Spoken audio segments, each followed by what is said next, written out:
Hello friends, आज मैं model auxiliary से संबंधित बता रहा हूँ कि मॉडल ऑक्सिलरी का प्रयोग किस तरह से किया जाता है।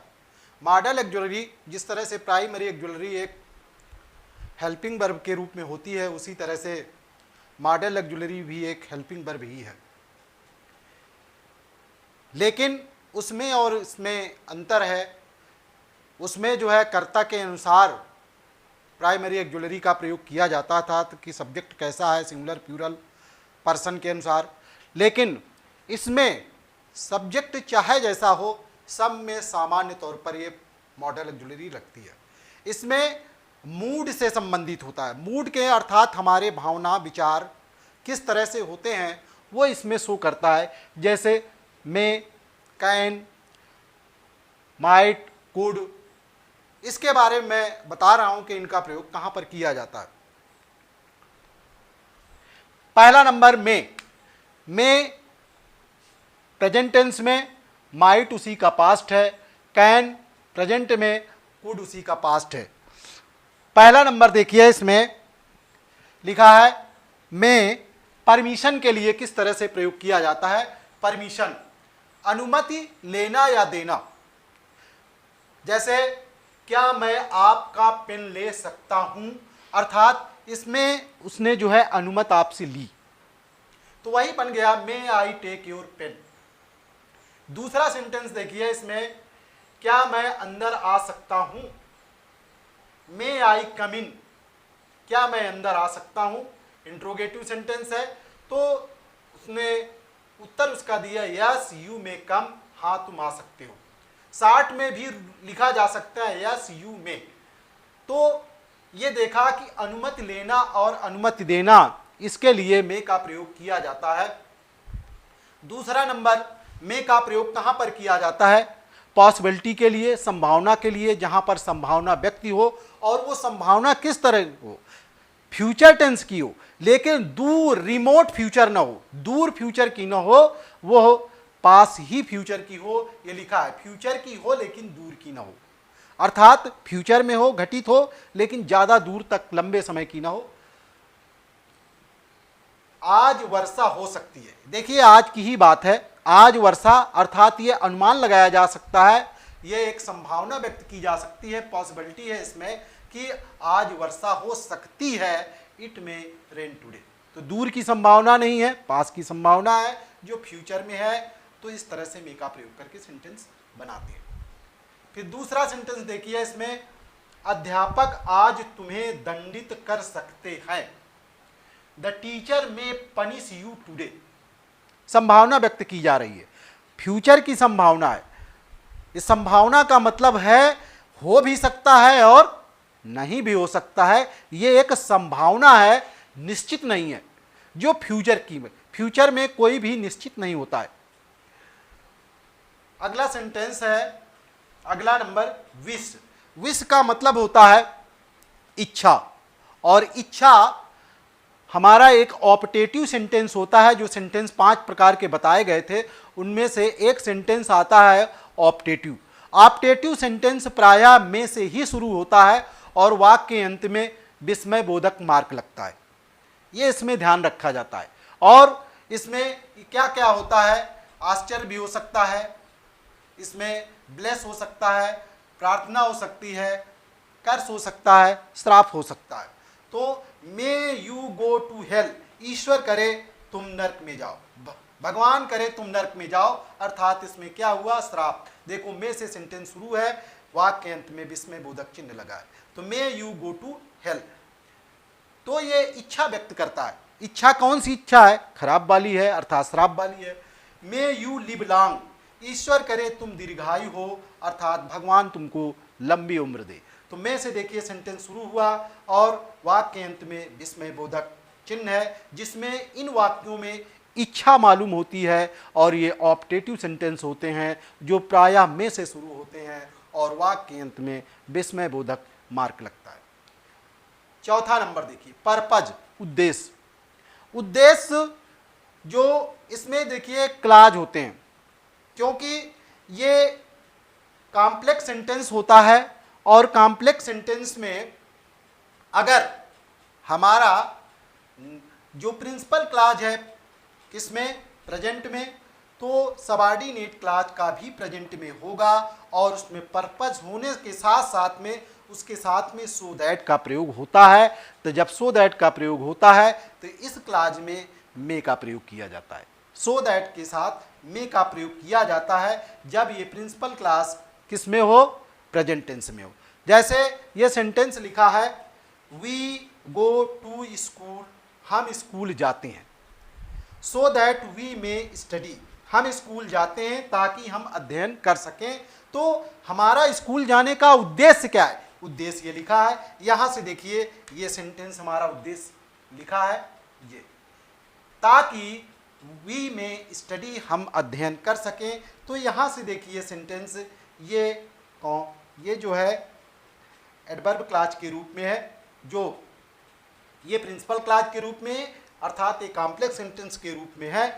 और इससे पहले सेंटेंस जो होता है, इसका जो दूसरा सेंटेंस है, पहले सेंटेंस का उद्देश्य होता है, सो दैट लगता है, और ये जब प्रेजेंट में है तो मे लगता है। इसी तरह से देखिए, पीटर वर्क्स हार्ड, पीटर कठिन परिश्रम करता है ताकि वह अच्छे अंक प्राप्त कर सके। तो देखिए सो दैट के साथ में मे का प्रयोग, क्यों, क्योंकि ये प्रेजेंट में लिखा है।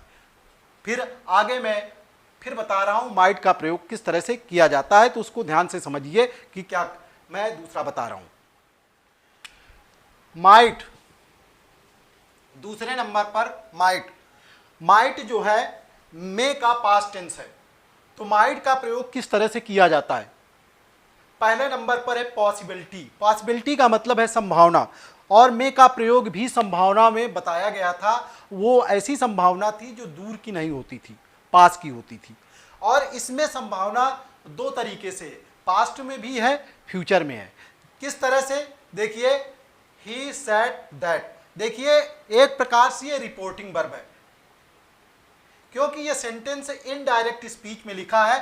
तो हम जब रिपोर्टिंग वर्ब पास्ट टेंस में होती है तब हम मे का माइट कर देते हैं। उसी अनुसार ये यहाँ पर देखिए लिखा है पास्ट टेंस। तो उसने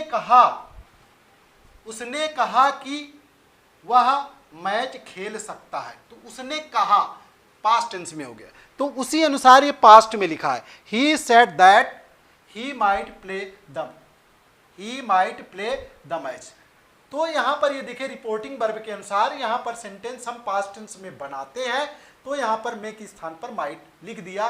तो ये संभावना व्यक्त की गई, खेल भी सकता है, नहीं खेल भी सकता। संभावना का मतलब है आगे, अर्थात, लेकिन ये सेंटेंस पास्ट में था तो इसके लिए यहाँ अगला सेंटेंस इनडायरेक्ट स्पीच का है तो पास्ट में बनाएंगे। उसी तरह से इसमें दूसरे वाले सेंटेंस में देखिए लिखा है Radha is very weak, Radha बहुत कमजोर है, सी माइट फेल। अब ये दूर भविष्य की है बात है कि राधा कमजोर है पढ़ने में। इसके बाद परीक्षा होगी, काफी दिन लगेंगे परीक्षा होने में। इसके बाद पेपर वो देगी, पेपर देने के बाद रिजल्ट आने में समय लगेगा, अर्थात दूर भविष्य की बात हो गई। अर्थात सी माइट फेल, और तो उसका रिजल्ट क्या आएगा कि वो पास असफल हो जाएगी, फेल हो जाएगी, क्योंकि क्या है वो बहुत कमजोर है। तो इस तरह से माइट का प्रयोग फ्यूचर टेंस में किया जाता है, फ्यूचर के अर्थ में। अगला नंबर है परमिशन, रिमोट फ्यूचर, दूर फ्यूचर के लिए। जैसे he asked me I might see him the next day, ये लिखा है उसने मुझसे पूछा कि क्या मैं उससे अगले दिन मिल सकता हूं। तो वही लिखा है ही आस्क्ड मी, ये भी रिपोर्टिंग वर्ब के रूप में इंट्रोगेटिव सेंटेंस का जो इनडायरेक्ट स्पीच बना हुआ है। He asked me if I might, देखिए यहाँ में की जगह पर माइट हो गया, यहाँ पर रिपोर्टिंग वर्ब पास्ट टेंस में है, और यस नो टाइप का इंट्रोगेटिव सेंटेंस है, यहाँ पर इफ लग गया। तो he asked me if I might see him the next day, यहाँ पर क्या था, टुडे था, टुडे को दैट डे, या यहाँ पर क्या था, स्टरडे को किस में बदल दिया, द नेक्स्ट डे में, टुमारो द नेक्स्ट डे।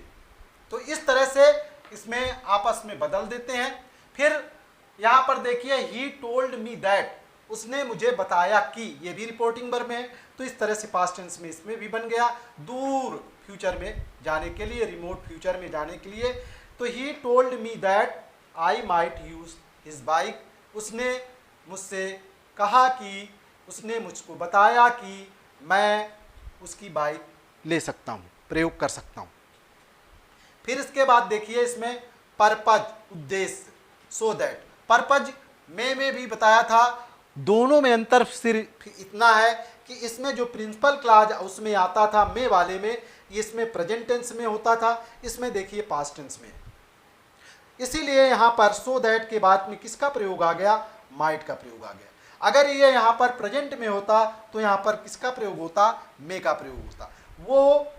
वह आगरा गया ताकि ताजमहल देख सके, आगरा गया पास्ट टेंस में, तो ही वेंट टू आगरा, वो आगरा गया, so that he might see the Taj. ये देखिए अगर यहाँ पर वेंट की जगह, अगर यहाँ पर ये पास्ट की जगह प्रेजेंट में होता तो यहाँ पर माइट होता।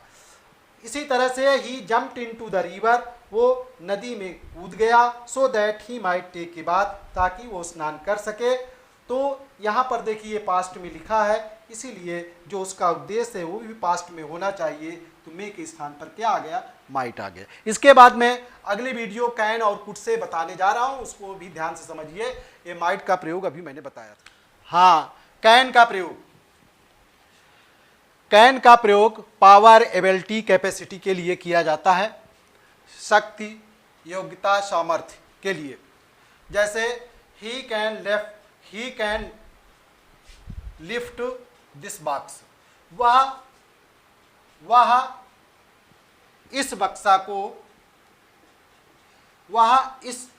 को उठा सकता है, इस बक्सा को उठा सकता है। He can lift this box, अर्थात उसमें ये पावर है, ये शक्ति है कि इस बक्से को उठा सकता है।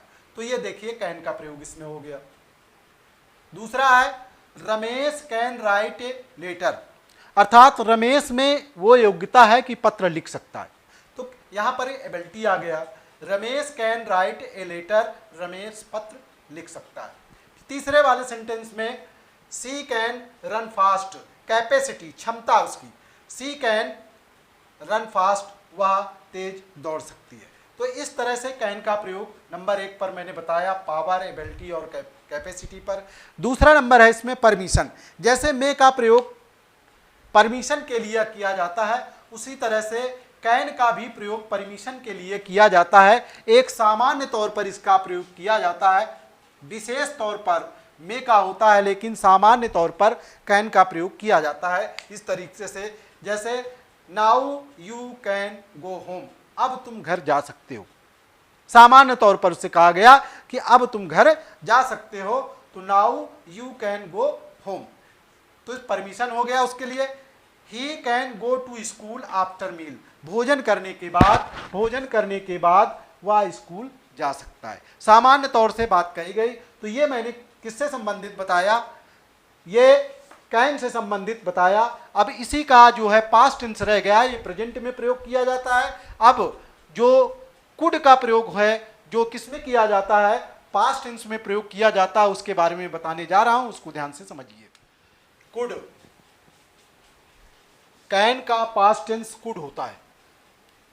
जिस तरह से कैन का प्रयोग प्रेजेंट के लिए किया जाता है, उसी तरह से कुड का प्रयोग पास्ट टेंस के लिए किया जाता है। किसके लिए, नंबर 1 देखिए, पावर, एबिलिटी, कैपेसिटी।